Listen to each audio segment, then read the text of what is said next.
Halo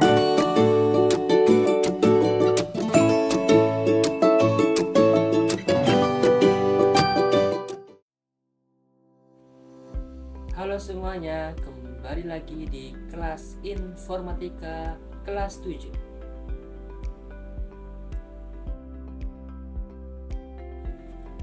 Pernahkah kalian berpikir bagaimana bisa sebuah komputer, laptop, atau bahkan smartphone yang kalian genggam setiap harinya bisa menjalankan perintah kita dengan begitu pintar? Misalnya, saat kita mengetik pesan, membuka game, atau menonton video ini.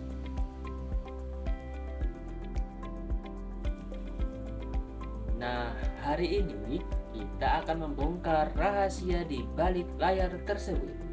Kita akan mempelajari 4 hal seru. Yang pertama, komponen utama pembentuk sistem komputer. Yang kedua, bagaimana manusia dan komputer saling berinteraksi. Yang ketiga, cara komputer berkolaborasi. Yang keempat, apa sih fungsi dari sistem operasi? Yuk kita mulai petualangannya. Komputer tidak bisa bekerja sendirian. Agar bisa berfungsi, sebuah komputer membutuhkan 3 komponen utama yang saling bekerja sama, yaitu hardware, software, dan brainware. Komponen pertama adalah hardware atau perangkat keras. Ini adalah bagian fisik komputer yang bisa kita lihat, disentuh, dan dipindahkan. Komponen yang kedua adalah software atau perangkat lunak.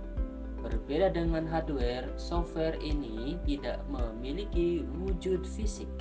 Software adalah kumpulan instruksi atau program elektronik yang mengatur hardware agar bekerja sesuai dengan apa yang kita perintahkan.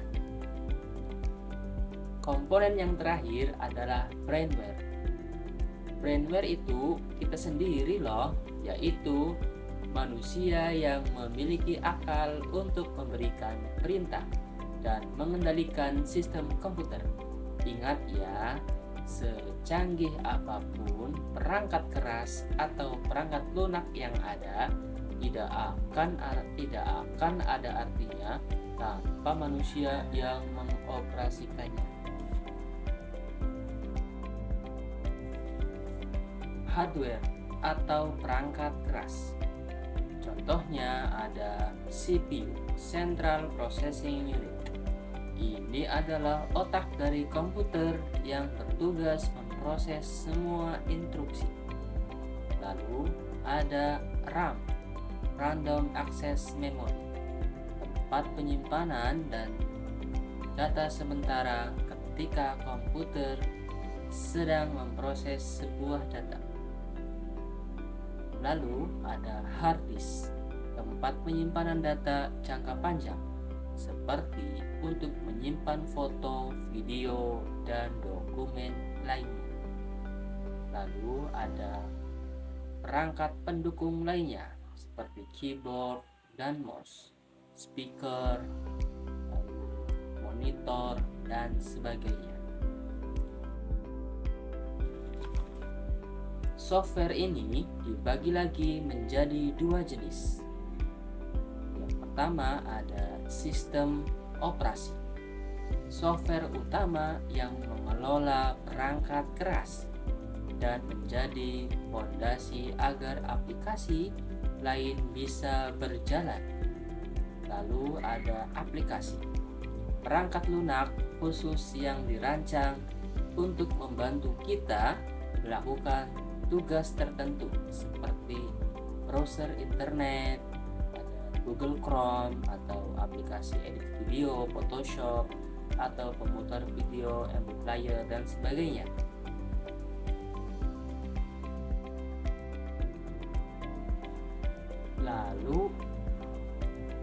Lalu bagaimana kita sebagai manusia bisa berkomunikasi dan berinteraksi dengan komputer. Proses ini terjadi melalui siklus dasar, yaitu input, proses, dan output.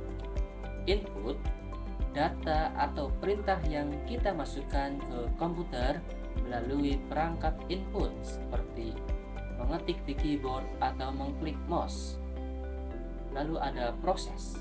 Setelah menerima perintah, komputer akan mengolah data tersebut di dalam otaknya sesuai instruksi kita. Lalu output.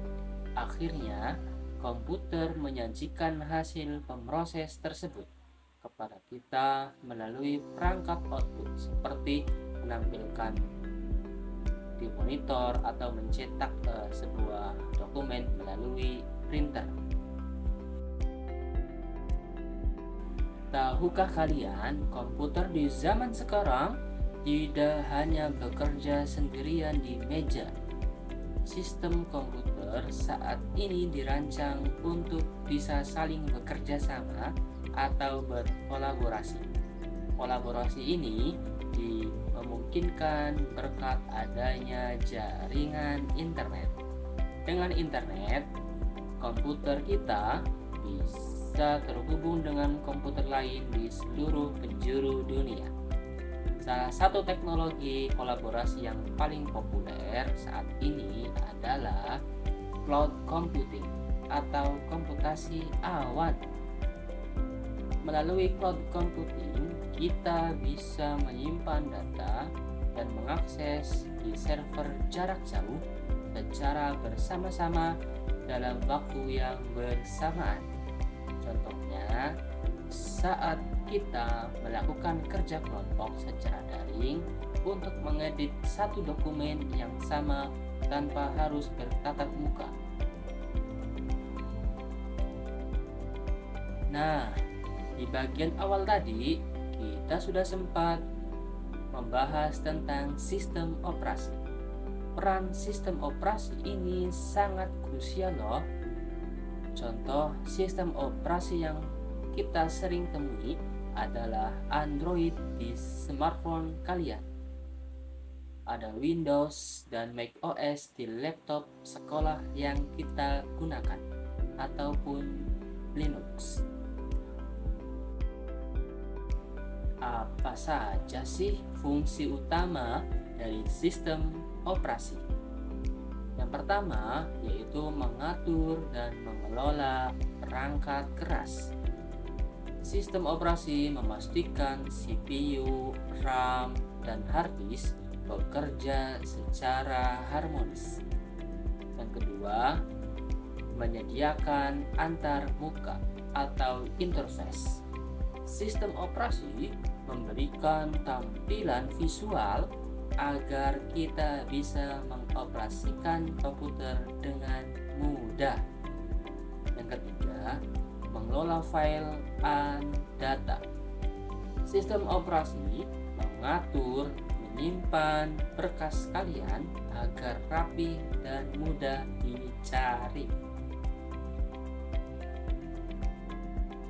Singkatnya, peran sistem operasi bekerja di balik layar untuk memastikan komputer dapat menjalankan semua aplikasi dengan efisien, mengelola memori, serta mengatur jalur input dan output agar semuanya berjalan lancar tanpa kendala.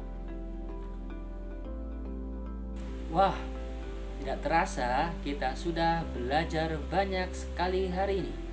Mari kita simpulkan apa saja yang sudah kita dapatkan. Yang pertama, komputer terdiri dari perangkat keras, hardware, dan perangkat lunak, software, yang digerakkan oleh manusia, yaitu brainware. Yang kedua, interaksi antara manusia dan komputer dilakukan melalui siklus input, proses, dan output. Yang ketiga, komputer bisa saling berkolaborasi memanfaatkan jaringan internet dan cloud computing. Dan terakhir, sistem operasi adalah pengelola utama yang membuat semua keajaiban teknologi ini bisa berjalan dengan efisien. Bagaimana belajar sistem komputer? Ini seru dan mudah kan? Jangan lupa untuk mengecek perangkat yang kalian gunakan dan coba identifikasi hardware serta sistem operasi apa yang tertanam di dalamnya. Sampai jumpa di video pembelajaran berikutnya. Salam informatika.